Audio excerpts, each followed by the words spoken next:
Welcome to Story Chats at Inspy Romance. I'm Elizabeth Maddrey, and I'm here with my two co-hosts. I'm Narelle Atkins. And I'm Valerie Comer. And joining us tonight is Liwen Ho, a chauffeur and referee by day, aka a stay-at-home mom of two. That is a very good description.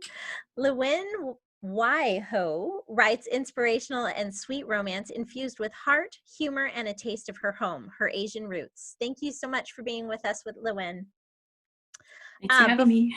Yay! Oh, we're excited. Oh.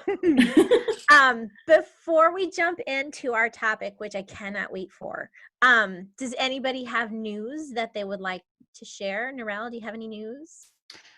No, it's summer in Australia at the moment, so it's January. So January is the cruising along month where we try to relax and refresh, although I'm back at work, but that's okay.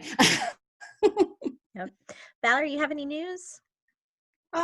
Not really, just writing just about every day and trying to keep on top of all the many projects I've got planned for this year. Liwen, do you have any news? No, nothing much. Just trying to start this year off well and keep on writing as much as I can. Excellent. I don't really either, actually. So I did release the fifth of 6 Hope Ranch books earlier this year. So we're winding that series up. That's my only big news. So, Cool. All right, so then we'll just jump in because today we're going to talk about alpha males, and I am super excited about this because who doesn't love an alpha male, right? Except maybe, yeah. I don't know. Perhaps me. But I thought we should start with defining our terms. Like when you say alpha male, what is it that you are imagining? Because I think we probably all have our own little preconception of what this is. So, Liwen, what about you? What to you is an alpha male? Putting you on the spot. You got to go first. I know. I gotta look at my notes. That's allowed. Okay. Well, basically, I think of my husband. Okay. He and I are totally complete opposites. So I'm as beta as you can be. But for him, I think of someone who's charismatic, someone who's assertive, confident, knows what he wants, doesn't settle for just the status quo. He's a leader. He's protective. Yeah. Okay. I like it. Valerie, what about you? I'm wondering if an alpha hero is the same thing as a type A personality. Oh, okay. Maybe. Because to me, when I think of the word alpha and the way I hear about it from some of my other author friends who aren't Christians and aren't writing Christian romance, it sounds often to me like somebody who is obnoxiously confident and pushy and rude and goes like, you're going to be my woman and I'm going to get you whether you want it or not, and doesn't understand that that no is a viable word in the 21st century. So what do you think, Liwen? Do you think that that alpha and type A are synonymous or not quite? I would say you would probably need to be a type A to be an alpha. But I mean, I'm type A too, so there's different variations. It's like the squares and the rectangles. Maybe all alphas are probably type A, but not necessarily all type A's are alphas. Mm-hmm. Yeah. I can go with that. Narelle, what about you? How do you define alpha male? Definitely someone who's a leader. I think if I was reading an Australian book, I'd probably delete the rude and pushy, I think. Okay. I don't know, maybe I associate that more with American heroes rather than Australian. I'm going to get myself into trouble. You are. Yes. But yeah, so I mean, an alpha male is he's a man who knows what he wants and he's not afraid to chase after what he wants. The problem is how much collateral damage will he accept, or can he justify in his head to actually achieve what his goal is? Okay. And I think going back to when I was younger, reading Mills and Boon romances back in published in the 1970s or 1980s, every second book would have been an alpha male hero. Sure. Your Greek tycoons, your sheiks, all those types of often billionaires, but not necessarily. And I think it's a cultural shift. I think now I really have to think what book is an alpha male book that I've read, because I don't think they're as popular as they used to be. Yeah. All right. So I went to the dictionary because I was trying to define it, and I was like, let's just look it up. So, so the dictionary would agree with you. They would say, the dictionary says an alpha male is the leader of a pack or herd. So that's going into the animal kingdom a little bit, right? You do think of, or I do, like the gorilla movies where, you know, people go into the silverback gorilla tribes and there's the alpha who's in charge of the whole or the dominant male. And then I found a website that was clearly on the alphas are amazing and every man should be an alpha kind of push. But they said that alphas are defined by self-respect, which can come off as ego, which I would agree in my definition of an alpha that ego is definitely there. I don't necessarily say that I'd call it self-respect, but this website did. An unwillingness to ever concede defeat. So persistence, and then excellent physical fitness, strength, brains, and courage. So sort of your, you know, your Greek Adonis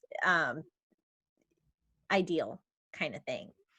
So it's interesting for alpha males because I think about it, and I was thinking about it as we were gonna, you know, prepping for this to talk about, and I think that in the context of a Christian romance novel, it's much harder to find a true alpha male because of the expected ideal of what a Christian woman is looking for doesn't necessarily align with an alpha male, or even just the ideal of what a Christian man should be. If we hold our men up to Christ, right? Jesus was a servant leader. He was not a get what he wanted at all costs, and, you know, it doesn't matter if you leave dead bodies in the wake. So that would have been a very different story if that was how Jesus was. And so I think that it's tricky as a romance writer in Christian fiction to balance the Christ-like ideal of man, who's the head of his home and a spiritual leader, without becoming a caricature who's though, like, you know, we all hear the stories of the Christian men who are dictatorial, and, you know, the woman is definitely subservient, as opposed, you know, who take this idea of submitting to one another as the woman is a doormat and I am man, bring me meat kind of, you know, caricature. So that's, I think, the tricky thing to find. And I think you almost have to redefine alpha male in a Christian context, because I do read secular romance and you do still have traditional alpha males in secular romance. You have, now I haven't read, I'm going to caveat because I'm going to mention a book, and I just want you to know that I only know this from like things that I've heard and articles I've read. I have not read this book, but 50 Shades of Grey, I think you have to say, everybody would say that he is like the pristine example of an alpha male. And when I read about him, he's abusive. And I'm just like, if you are with a man who's like that, you need help to get out of that relationship. And so often I feel like alpha males in secular romance teeter on that line of abusive. And so to me, then alpha male is a very negative thing. And I don't know how you make a Christian alpha male. That's my thing. But Liwen does. But Liwen does. Yes. So that's why I'm excited that we're talking about it. Oh, I don't know if I do. Actually, no, the thing is I write more betas, I think, because that's what I'm used to. But the book I'm working on right now is featuring an alpha male, and I was thinking, well, I need to, you know, appreciate them more, especially with my husband being an alpha. So, it's interesting. So I did some. No, go ahead. Yes. Go ahead. So I did some So I did some Googling too, and I came across a term that was omega male. Mm-hmm. I don't know if you guys have heard of that. I have, yeah. Okay. But tell us, just because I have, actually, everybody else has. Oh, um, I didn't look too much into it, but it sounded like it was more of a well-rounded alpha with more Christ-like characteristics. The caring, nurturing side as well. Yeah. Cool. And I would say, I think that in Christian romance, probably any of your alpha males are going to be those more omega males, because again, we go back to Jesus, and you've got to be able to be willing to, sacrifice for the woman that you love. Leadership for sure, but it's not selfish, it's selfless. Mm-hmm.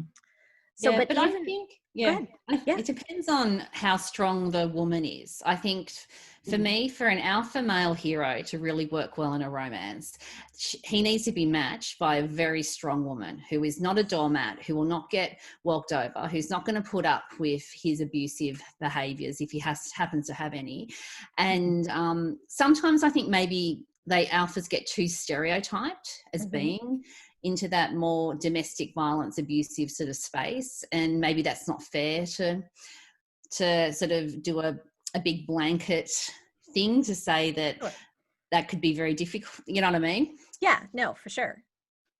That's why I asked about type A, because there you've got people who look at something and go, that's what I'm going to do. I'm going to do A, B, C to get there, and I'll have it done by Wednesday at 1:05, right?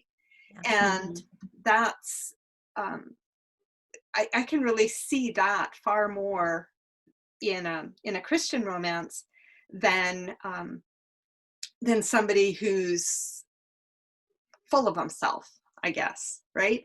So there's a lot of the aspects of an alpha that can be just channeled into that workaholic, which can also then become a relationship-aholic. I don't know what the word would be, but he would take that same drive into other parts of his life and go, oh, this is what we're doing, and this is how it's going to go, and it's just how it's going to be. So get in line. So I think if we look at the Bible, if we go back to the Bible, I would say that if we could try and travel back to King David's times, I think King David would be an alpha male. Absolutely, which is why we ended up with Bathsheba. Yes, yes. But no, but yes, absolutely, sure. He's a man after God's own heart. I mean, that's how he's remembered and described in the Bible. Yet he was just as broken as the rest of us, and it doesn't matter how closely he was walking with the Lord, he still had his weaknesses, and Bathsheba was a massive weakness for him. And so I think if we're from my sort of where I sort of think with alpha males is I'll probably go back to someone like King David and say, well, that's probably an example. If you're going to write someone in the Christian romance world, then his characteristics and traits and all and his story would be something I draw on for background. For sure. That's a really smart point. So I actually was able to come up with one book that I thought had an alpha male in CCR. Were you able to come up with some to talk about? Yeah. I have a movie, not a book. Okay. Excellent. I'm going to go first this time. But it's funny because it's my book, A Splash of Substance, which is the first book in my Taste of Romance series. Jackson Trent is, I believe, he's certainly the closest to an alpha that I've ever written. I think he meets the characteristics. He's absolutely knows what he wants, goes after it, determined, pretty clear cut, doesn't spend time dithering. He knows what he wants. He knows how to get it. And that's why, and Paige is, like Narelle was saying, they work better with a fairly determined woman. Paige is pretty determined as well. So they're very, very much opposites attract. because they're both super determined, but about like the exact opposite of what the other thing is. So, but Jackson is athletic. He's like he plays semi-pro football. He's just goes for what he wants constantly, sometimes without thinking, because he's just positive he's right, because he's just that confident about how it is. So so he's my alpha, and I find it super funny because he's book one of my absolutely worst selling series. And I think I get reviews that people hate him and they hate Paige.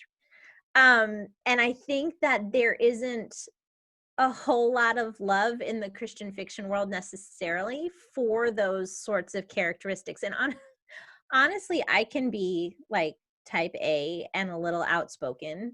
And there's no, I know that's shocking if you've been paying any attention whatsoever. But there's not often a whole lot of love just in the Christian community for people who are outspoken and confident often, because it's not perceived as being Christ-like. So that was the only one I could come up with. Liwen, did you have one? What book did you come up with? I couldn't come up with a book, Okay. but I came up with a movie. Oh, yay, let's talk. Yes. Okay. It's a Disney movie. Yay. So basically Beauty and the Beast. Yes. And I thought it was kind of interesting. In Beauty and the Beast, there's actually two alphas. So there's the Beast, of course, and then there's Gaston, who's kind of like the alpha that you don't want. So he's the jerky, self-centered, doesn't listen to anybody kind of guy. And then, but I think the Beast is, even though he's really rough around the edges, well, because of his past and everything that he's been through, he's still kind of soft enough for Belle to kind of get through to him. So I thought that was an interesting movie where there's two kinds of alphas on display. Interesting. Yeah. I love that. Actually, that's a fantastic juxtaposition of the two sort of types. Who knew there were two types of alphas? But I mean, that's good. That's good. Yeah, but I think going back to what Narelle said earlier about the women needing to be strong, I think that's a really important part of romance featuring alpha. Basically, that maybe the woman doesn't have to be necessarily an in-your-face type of person, but she needs to be firm enough to know who she is. Like Belle, she was able to stand up to him, and also to kind of go against what other people thought was, the right thing. It's just she basically stood up for him in the end. Yeah, I think that's the type of person that really would be able to get through to an alpha. I love that. That's awesome. All right, Valerie, did you have one? I did. I think that Carla Laureano is somebody who really writes a lot of alpha males. And I think I've read all of her contemporary romances. And her heroes usually tend to really aggravate me at some point. Sometimes they aggravate me for a really long time, and sometimes just at the beginning, and I can get over it more quickly. But the one that I thought I'd mention today is Under Scottish Skies, which is the third book in her MacDonald family trilogy. Because it's one of her more recent ones that came out this summer, I think July, maybe? July, yeah. So Serena Stewart is one of the MacDonald siblings, and she moves back to the Isle of Skye to run her family's guest house. But her brothers sort of forgot to mention it to the guy they hired as the manager.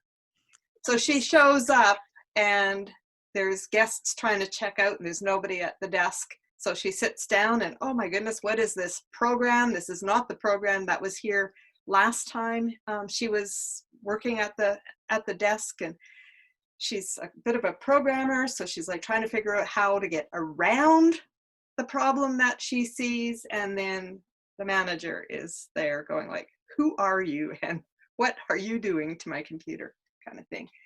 So he's the manager. they clash like from that very first meeting. They distrust each other. He thinks she's there to check up on him and he's not doing anything wrong. And she's like, no, I just need to be involved because it's my family's business. And so they just don't trust each other right at the beginning. And yeah, he figures she's just spying on him. But still, he just, I don't know. Her aunt invites him for dinner because apparently she always does this. And Serena burns the rolls, the dinner rolls. I'm not really sure how you do that. I mean, set a timer, girl, right? But while others pretend that they didn't notice that she'd cut off the bottoms of all of them, it says, he flashed her a grin. Distracted? Why are you distracted? Curse the man. He probably thought he was the distraction. Well, and he finds a rental place for her and her children, and she hates being beholden to him. And even worse, it's next door to him, the same landlady. And it says, maybe it was simply his contrary nature that liked the idea of playing hero to a woman whose worst nightmare was being a damsel in distress. Or maybe it was the notion that Serena would have to use a little more humility in their future transactions. So he bordered really, truly on obnoxious to me for quite a while. It took me a while to warm up to him at all. And this is probably a 100,000 word book. And yeah, I don't even want to talk about how far in before I'm like, would you stop being so pushy? But it worked. It does work. But yeah, there is a time when it's hard to make them sympathetic, I think. Mm-hmm. Yeah. So. But did he have some kind of oh, I'm sorry. No, go ahead. Yes. I just curious, did he have some kind of a backstory that, explained why he was the way he was? Of course there was. But I can't tell you because then I'd have to shoot you because you need to go read it yourself, right? Okay. I'm not gonna spoil the Can't end. give away too much. But yeah, of course, there's and sometimes, and that's the tricky part for authors, is to know when to dribble in those bits, right? When the readers are starting to go, wait a minute, I don't like this guy or this girl, and you need to know that they've got reasons and that why they're hurting and lashing out in this particular way. So okay, I'll take your word for it. It's on my to be read list. So I like Carla's book, so I'm looking forward to reading that one. Do you have one, Narelle? I have a TV series which I think works with our discussion because the main character is my favorite character in the series, and he's an alpha male. So I'm talking about Suits with Harvey Specter. Mm-hmm. So I think he's very complex. He's got a very strong sense of justice and fairness. He's a lawyer, so that ruthless alpha streak is very well channeled into that type of work. And he's very judgmental as well. So he's got a real issue with people in relationships that aren't faithful and cheat. And so he's got lots of light and shade. And for whatever reason, despite the fact that he will just go after what he wants and he doesn't put up with nonsense and all the rest of it, he's very likable. So I think if you can put that into a book, then you have a winner there in terms of winning over the readers that are like, oh, is that too far, if that makes sense. It's funny because I started trying to watch that series and disliked him so much that I just was like, next. I want something else. So he's definitely an alpha. I would agree. Agree with that. Yeah, but he was too obnoxious for me. And it's more that my kid-free TV time is so small that I have a very small window of how long can I persevere to see whether it's going to be better. Yeah. And Suits did not pass that test for me. But I think what was clever about the setup, particularly when you go back to the beginning of Suits, is that Mike, who's the associate, he's the one that's lying about the fact that he's got a law degree. Yeah. And there's Harvey in that sense has that he's done him a favor by giving him a job, which is putting him into personal danger himself, because he could get debarred and all the rest of it if anyone finds out that he's given someone a job. So, but he's had a noble reason behind giving Mike a job. And I think that's where that softens the alpha, if that makes sense. Sure. So it makes him, he's a good guy, but he does things the wrong way, but he has good intentions somewhere. And so with an alpha hero, I really want to see that if they're going to be chasing after something that's really important, that it needs to have that sort of good motivation backing it, not selfish motivations. And maybe that in a book, it can be hard sometimes if the backstory isn't set up early enough to actually have that empathy and understanding for why they are the way they are. Liwen, several of the ones that I've read of yours, I thought kind of had very strong male heroes. See, like I would consider your Spark Brothers alphas. If not Some of alphas, them. they're super close. If they're not right over the top, but maybe they're not too over the top because I loved them. So they did not cross the line into obnoxious, but they're determined and like I think your Spark Brothers would qualify. I really do. Yeah, I probably all of them besides the second one, Brandon, because he's definitely a beta. Yeah, not Brandon. You're right. But the others for sure I think totally do. Yeah. I guess so, yeah. I thought too of my my book, The Cowboy's Reluctant Bride, and that's a Western story, and we've got the guy Sawyer, who readers have loved to hate for the previous 5 books in the series, and so I had to do a little redemption there because he was very swaggering and arrogant. And so when his summer fling finds him to get him to sign their baby up for adoption because she thinks she knows who he is and that he wouldn't want anything to do with it, he's changed. And he flips the tables on her. And I think he's pretty alpha in through that because he sees one solution, and the solution is that they get married and raise this baby together. And she's like, no way. But he manipulates the situation to where she can't say no to working for his family. Yeah. And he's going to pay her medical expenses. And if at the end of this, I think it was 10 weeks I gave them, she isn't convinced, then he will sign the papers. So he's like, every second chapter, he's like, so will you marry me? No, I won't. So he was very, very persistent and possibly obnoxious at times. I think he qualifies. Like them, I wonder if cowboy books lend themselves to alphas more than some others. And then actually I was thinking it's easy if you tip into romantic suspense, then you've got alphas coming out of your ears, right? Because you've got Navy SEALs and you've got FBI and you've got all your, like any of your law enforcement and military. I mean, I think if you're writing those people, the challenge is to make them not alphas, because I think by virtue of the job that they've taken on, they have to have a lot of those alpha characteristics just to want to do that. Right, just making snap decisions and knowing they're right and moving forward all the time. Yeah. And so in romantic suspense, I think you do see it. You do see alphas much more frequently there. That's as I was going through, I'm like, when I was looking for books, I'm like, oh, no, but that's romantic suspense. It's not just straight CCR. I was like, no, that's romantic suspense too. Yeah, I do have romantic suspense. I was thinking about mentioning it, but then, of course, it's suspense. So, but that one's has a bodyguard. Yeah.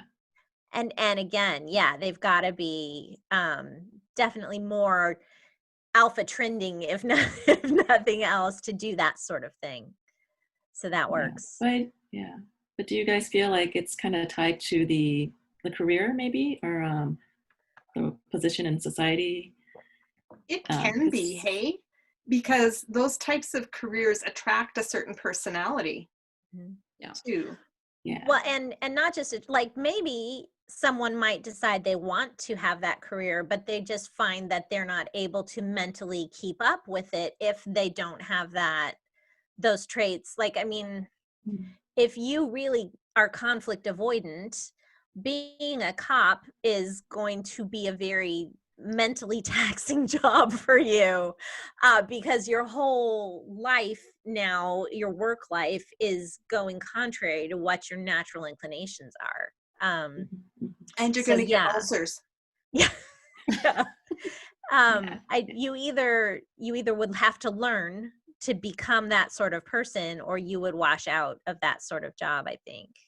Mhm. Mhm. Yeah. Yeah. But I mean, if you Yeah. think about Indiana Jones, for example, like all those types of movies, the swashbuckling heroes, they're pretty much always alphas. But alpha heroes, I think, are good for authors because they do stuff. You don't have passive characters. An alpha's not just going to sit there and and and should I do this? Should I do that? No, they're there. They're doing it before you can stop them. So I think alpha heroes make for really exciting stories, precisely because they take action. They don't sit around umming and ahhing. And Yep. yes, Point. and they're not boring. They're Yeah. unpredictable as well. Often they'll do something that's completely out of the box and try something different because they often aren't afraid to fail. And because they don't have that fear of failure, they have this innate belief that they will succeed. I think that actually makes for exciting stories. Yeah. So I'd like to see more Christian romance with alpha heroes. That I suppose they probably need to have that softening around the edges compared to what you might read in the general market. Yeah. And also, I think there's a humbling process for an alpha hero as well, because they've got Jesus in their lives. And so it's not just all about what they want as well. They've also got to think about a lot of other, like what does God want? What's God's will for their life? There's a whole lot of spiritual questions that come into it as well. Yep. That make life very interesting. So there's lots of scope to explore that.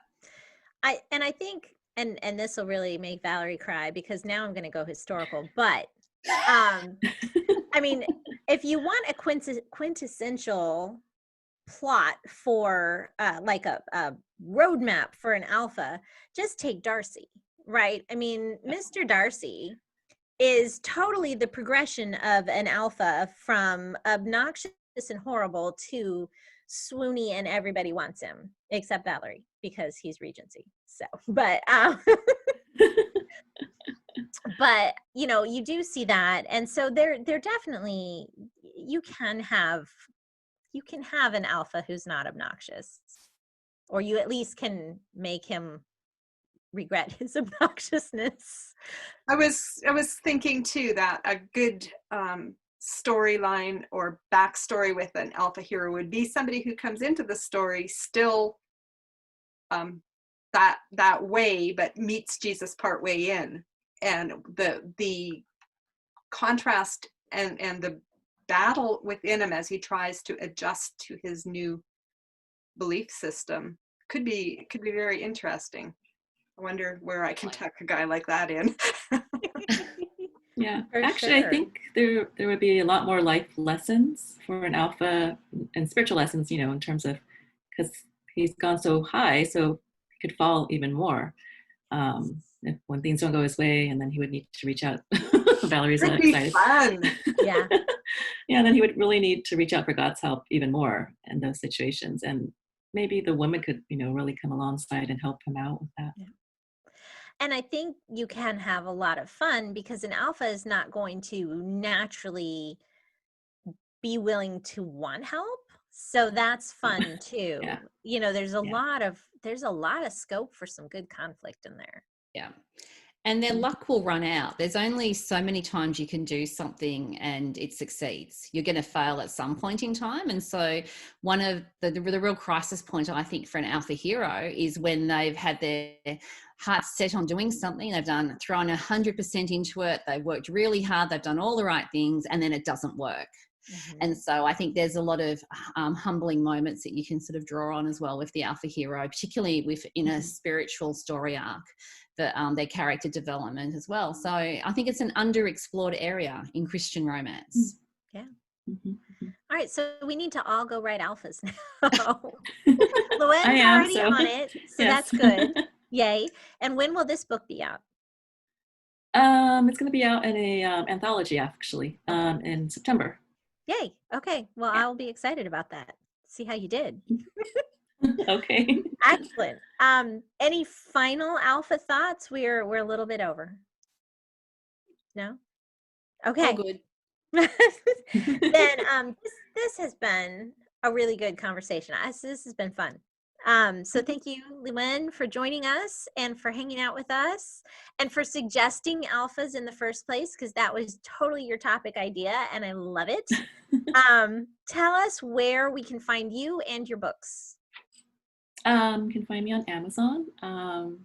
My Amazon is amazon.com/author/Liwen Ho. Okay. I'm actually getting my website revamped, so, or you can also find me on Facebook, facebook.com/author Liwen Ho. Awesome. And it's Liwenho. H-O. Yep. Okay. Just that way, you know, if you're trying to figure yes. out how to spell Liwen, Yes. that's how. Fabulous. We hope that you will come back and do this again. Find another since fabulous I survived topic. this time, yes. Yeah. I might. Excellent. We weren't so bad, were we? No. We didn't. No, it was fine. great. No, it was fun. All right. So thank you guys all for joining us at Story Chats. If you're watching on YouTube, don't forget to subscribe and hit the little bell so that you never miss an episode. And we hope that you will join us again next week. You can find everything you need to know about us at inspyromance.com/storychats or storychats.podbean.com. And so we'll see you next week. And meanwhile, don't forget to fall in love with a good book. Bye, guys. Bye. Bye. Bye-bye.